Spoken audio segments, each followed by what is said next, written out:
সিলেটের ওসমানী নগরে দুই বাসের মুখোমুখি সংঘর্ষে 9 জন নিহত হয়েছেন। এই ঘটনায় আরও অনেক যাত্রী আহত হয়েছেন।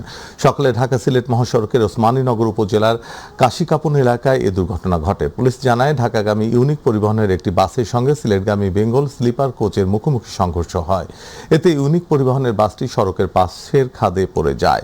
দুর্ঘটনায় ঘটনাস্থলেই ইউনিক পরিবহনের 7 জন যাত্রী নিহত হন। গুরুতর আহত 3 বছর বয়সী এক শিশুকে উদ্ধার করে হাসপাতালে নেওয়া হলে কর্তব্যরত চিকিৎসক তাকে মৃত ঘোষণা করেন। নিহতদের সবাই ইউনিক পরিবহনের যাত্রী। খবর পেয়ে শেরপুর হাইওয়ে পুলিশ, ওসমানীনগর থানা পুলিশ এবং ফায়ার সার্ভিসের সদস্যরা উদ্ধার কাজ শুরু করেন। নিহতদের মরদেহ হাইওয়ে পুলিশের হেফাজতে নেওয়া হয়েছে।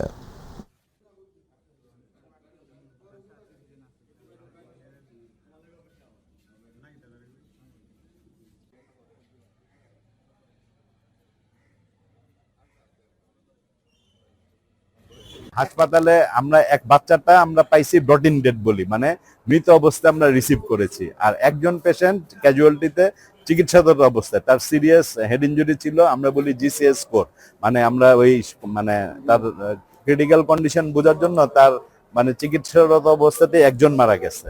এই হলো 16 জনের মধ্যে থাকলো 14 জন, বাকি 14 জনের চিকিৎসা চলতেছে। এর ভিতরে একজনকে আমরা আইসিইউতে শিফট করতেছি, আর একজনের আইয়ের ইমার্জেন্সি অপারেশন চলতেছে। তাহলে 14 থেকে 2 গেলে থাকলো 12, বাকি 12 জন আলহামদুলিল্লাহ মানে মানে অত দুশ্চিন্তার কারণ নাই।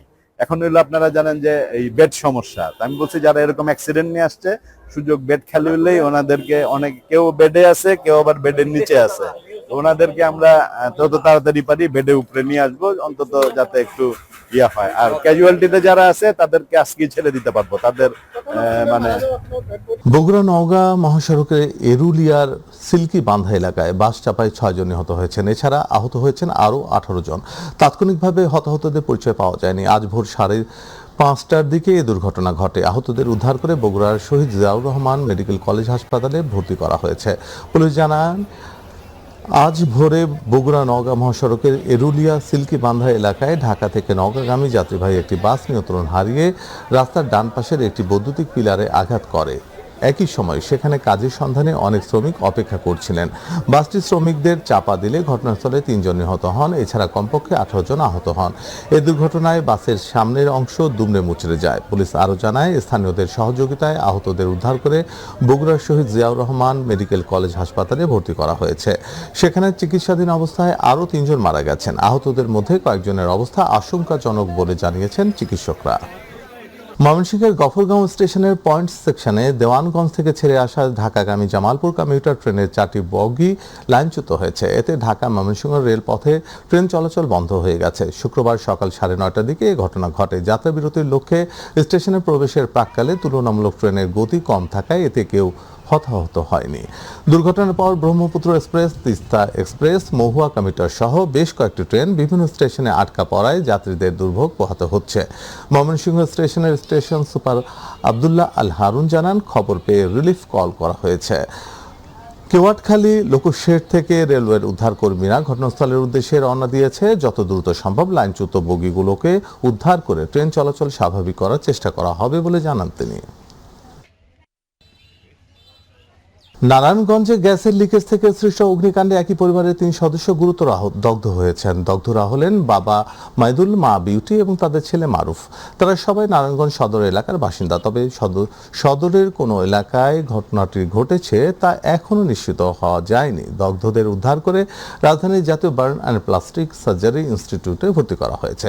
ইনস্টিটিউটের চিকিৎসক ডাক্তার শাওন বিন রহমান জানান, শুক্রবার সকালে দগ্ধদের আশঙ্কাজনক অবস্থায় বার্ন ইনস্টিটিউটে আনা হয়। 3 জনেরই অবস্থা আশঙ্কাজনক।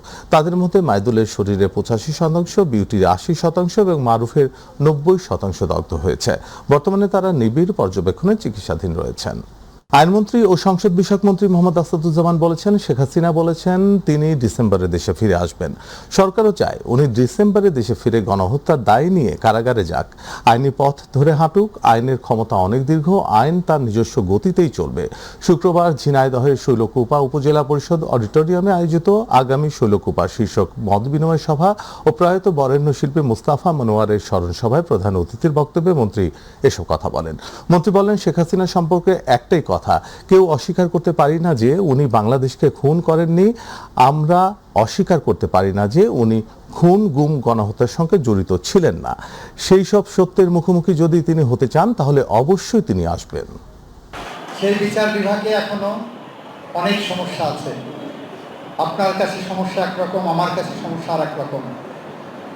অনেকেই বলবেন দুর্নীতি ছুঁয়ে গেছে, অনেকেই বলবেন টাউন বাটপাড়িতে ছুঁয়ে গেছে, অনেকেই বলবেন স্ট্রাকচার নাই।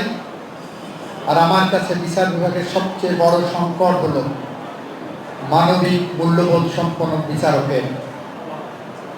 আমি যদি বিচারের পেশা বেছে নেই তাহলে আমাকে ধরে নিতে হবে আমি সমাজের আর 10টা চাকরির মতো এই চাকরি করতে আসিনি। এখানে আমি এসেছি ডিভাইন জাস্টিস দেওয়ার জন্য, বিধাতা প্রদত্ত সার্বভৌম ক্ষমতা প্রয়োগ করার জন্য।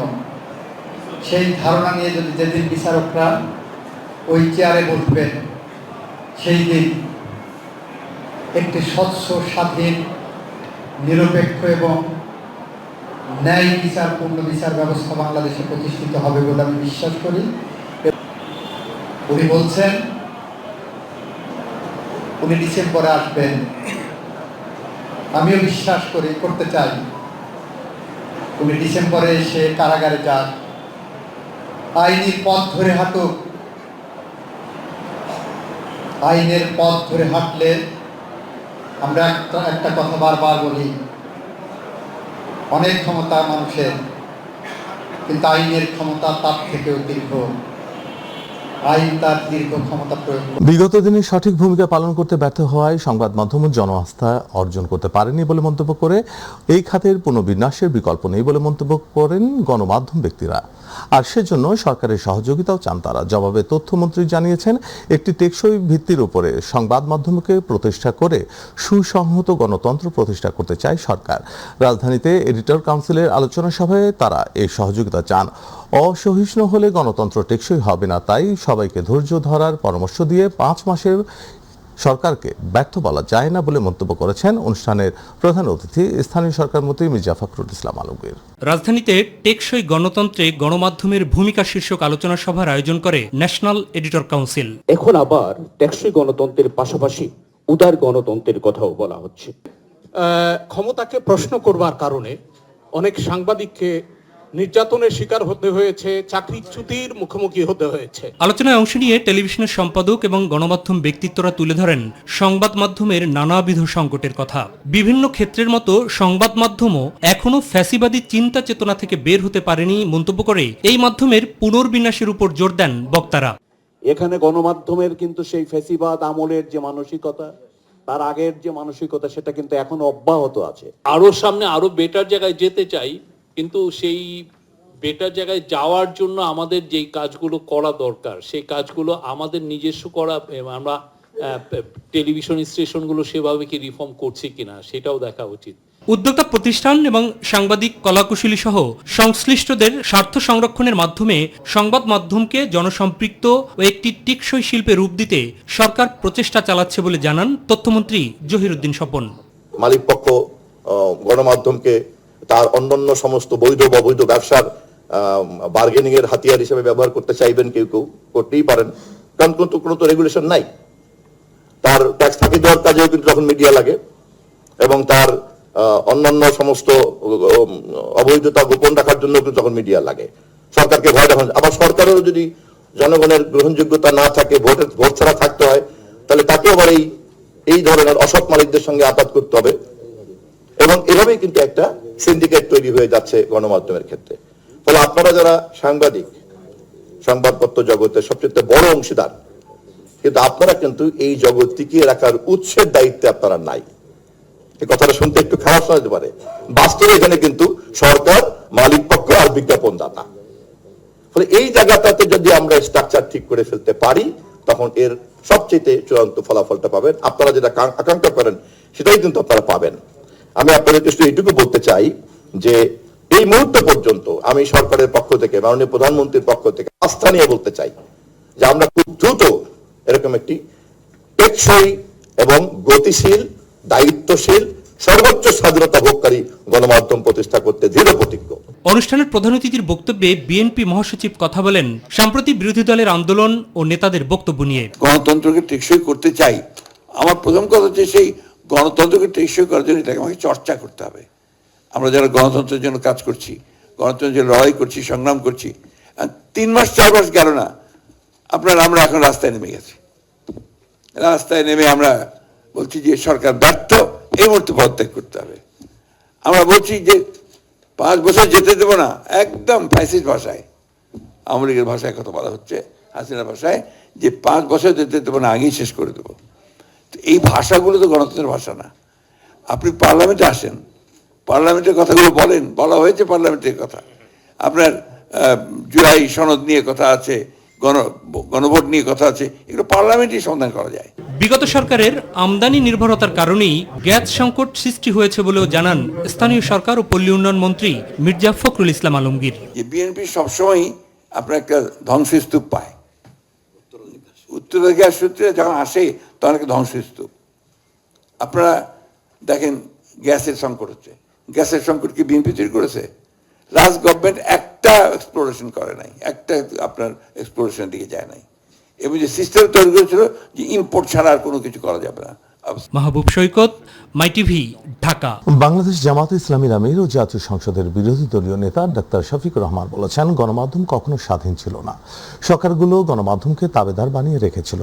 তিনি বলেন, সাংবাদিকরা সমাজের দর্পণ, সত্য, বস্তুনিষ্ঠ ও জনকল্যাণমূলক সংবাদ পরিবেশনের মাধ্যমে দেশ ও জাতির কল্যাণে গুরুত্বপূর্ণ ভূমিকা রাখতে হবে। সকালে বাগেরহাট সার্কিট হাউস সম্মেলন কক্ষে বাংলাদেশ জামাতে ইসলামী বাগেরহাট জেলা শাখার আয়োজনে সাংবাদিক ও গণমাধ্যম কর্মীদের সঙ্গে অনুষ্ঠিত মত বিনিময় সভায় প্রধান অতিথির বক্তব্যে তিনি এসব কথা বলেন।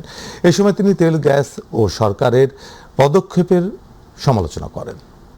গৃহস্থালিতে ব্যবহৃত যে গ্যাস, সেটার দাম 1.5 গুণ হয়ে গেছে, 1 গুণ থেকে এই 5 মাসের ভিতরে। আবার এই মাসেই আবার 1 ধাপ বাড়ানো হয়েছে, এবং এটা বলা হয়েছে, আপনারা খেয়াল করেছেন যে এটা আগস্ট মাসের জন্য। তার মানে সেপ্টেম্বর আবার অপেক্ষা করতেছে, আবার বাড়বে। তো মাত্র 5 মাসে যদি অতীতের গ্যাস পায় জনগণ প্রায় 36 বছর হয়ে গেছে, সেই সময়ের দামের 1.5 গুণ হয়ে যায়, প্রতি মাসে এইভাবে বাড়তে থাকে, এটা গিয়ে দাঁড়াবে কোথায়? এখন ব্যর্থ না সার্থক, এটা সরকারি দল বলুক, আমরা বলবো না। বলবে তো জনগণ বলছে, আমরা বলছি না, জনগণই বলতেছে। আপনি পাবলিক রিয়াকশন দেখবেন, মাঝে মধ্যে আপনারাই মিডিয়াতে উঠায় আনেন, মানুষটা অতিষ্ঠ হয়ে গেছে এই অল্প সময়ের ভিতরে।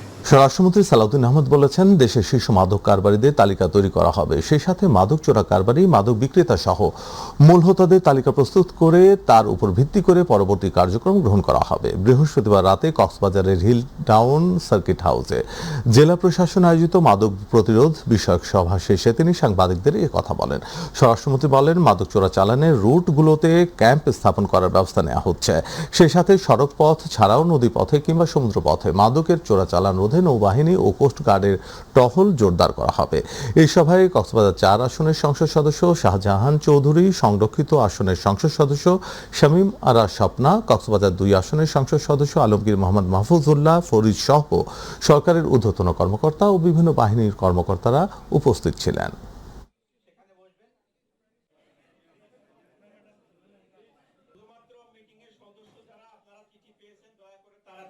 আমরা ডগ স্কোয়াড, তারপরে অস্ত্র দেয়া, অধিদপ্তরের কর্মকর্তাদেরকে যারা এই বিষয়টা সাব ইন্সপেক্টর যে অপারেশনে থাকে তাদেরকে ট্রেনিং দেয়া, ল্যাবরেটরি স্থাপন করা, প্রত্যেকটা জেলায় মাদক দ্রব্যের জন্য একটা আলাদা ল্যাবরেটরি স্থাপন করা, প্রত্যেক ডিস্ট্রিক্টে একটা করে, সেটা আমরা আইনে রেখেছি, সেটা বাস্তবায়ন করতে হবে। হাজতখানা সমস্ত ডিস্ট্রিক্টে থাকবে, মালখানাও থাকবে মাদক দ্রব্যের জন্য। এগুলো আইনি সংস্কার করা হয়েছে, এখন আমরা বাস্তবায়নের উদ্যোগ নেব। জুলাই আন্দোলনের স্মৃতি ও ইতিহাস দেখতে শুক্রবার সকালে জুলাই জাদুঘরে ছুটে এসেছিলেন অনেকে, কেউ পরিবার নিয়ে, কেউ বা দূর দূরান্ত থেকে বাসে করে। কিন্তু জাদুঘরের সামনে এসে তাদের অপেক্ষা করতে হয় বন্ধ দরজার সামনে, কারণ সকাল 11টায় খোলার কথা জানলেও পরে তারা জানা যায় জাদুঘর খুলবে বিকেল 3টায়। অভিযোগ, সময় পরিবর্তনের বিষয়টি আগে থেকে জানানো হয়নি।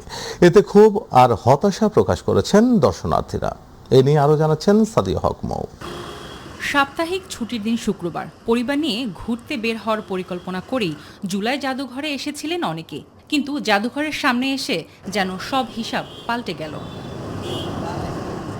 বন্ধ রয়েছে জাদুঘরের প্রধান গেট, অপেক্ষমান নানা বয়সী দর্শনার্থীরা।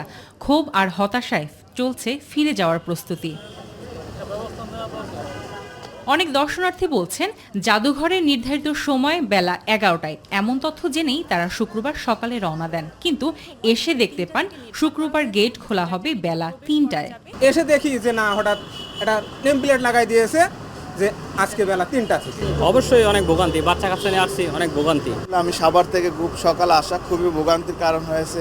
কাজকর্ম শেষে এই শুক্রবার দিন একটু বন্ধ পাই, এর জন্য একটু বাইরে এসেছি যে বাচ্চা নিয়ে ফ্যামিলি একটু ঘুরতে। এদিকে জাদুঘর সকালে বন্ধ থাকায় পুরো দিনের পরিকল্পনায় নষ্ট হয়েছে বলে জানান অনেকেই। কর্তৃপক্ষের অবশ্যই আগে থেকে জানানো উচিত ছিল। মেন যে সময়সূচি ওখানে কোথাও লেখা নাই যে ছুটির দিন এতটা থেকে এতটা, তো এটা সংশোধন করা উচিত। কিন্তু এখন এসে শুনতেছি যে বেলা 3টায়, তাহলে আমি এখন এই সময়টা কি করব, কোথায় যাবো, তাই না? 11টা থেকে 3টা পর্যন্ত 5টা ঘন্টা, তো এখন না বাসায় ব্যাক করা যাবে না কোথাও বসে থাকা যাবে। সামাজিক যোগাযোগ মাধ্যম, ওয়েবসাইট কিংবা জাদুঘরের প্রবেশ পথে আগে জানানো হলে শিশু ও নারীদের নিয়ে জাদুঘরের সামনে এভাবে বসে থাকতে হতো না, হতাশার সুরে জানান অনেকেই। এই শিডিউল চেঞ্জে কোনো গণবিজ্ঞপ্তি নাই, কোনো গেজেট নাই, কাউকে কোনো কমিউনিকেশন নাই, কোনো মিডিয়াকে জানানো নাই, অনলাইনে কোনো পোর্টালে কোনো আপডেট দেওয়া নাই। তো এইভাবে তো আসলে কোনো কিছু চলতে, এই স্বেচ্ছাচারিতা তো আমরা চাই নাই। এটা তো জনগণের জন্য উন্মুক্ত। 50 টাকা কিসের জন্য দেওয়া হবে? কাকে দেবো 50 টাকা আমরা? এটা কি সরকারে কি ভালো কাজ করছে? এটা তো 3 দিনের জন্য জনগণের জন্য উন্মুক্ত করে দেওয়া উচিত ছিল। শুক্রবারের সময়সূচি নিয়ে অনেকে বলেছেন জুম্মার দিনের কথা বিবেচনা করে সকাল 9টা থেকেই জাদুঘর খুলে দেওয়া যেতে পারে। অন্য দিন 11টায় হোক, সেটার সমস্যা নেই, কিন্তু জুমার দিন, যেটা বাংলাদেশে 90% মুসলমানের দেশে, জুমার দিন 9টার সময় হলে সবচেয়ে বেটার হয়। এদিকে দর্শনার্থীদের সময়ের অভিযোগের বিষয়ে জাদুঘরে দায়িত্বরত সিকিউরিটি কর্মী জানান শুক্রবারের সময়সূচি পরিবর্তনের বিষয়টি কর্তৃপক্ষই জানেন। এটা কর্তৃপক্ষ নির্ধারণ করছে আর কি। শুক্রবার তো আজকে তো নামাজের পর বিকালে খুলবে আর কি, বিকালে মানুষজন দেখবে আর কি, এটাই হলো মূল বিষয়। দর্শনার্থীদের প্রত্যাশা জাদুঘরের সময়সূচি হবে স্পষ্ট, আর দূর দূরান্ত থেকে আসা মানুষকে যেন বন্ধ দরজার সামনে দাঁড়িয়ে ফিরতে না হয়।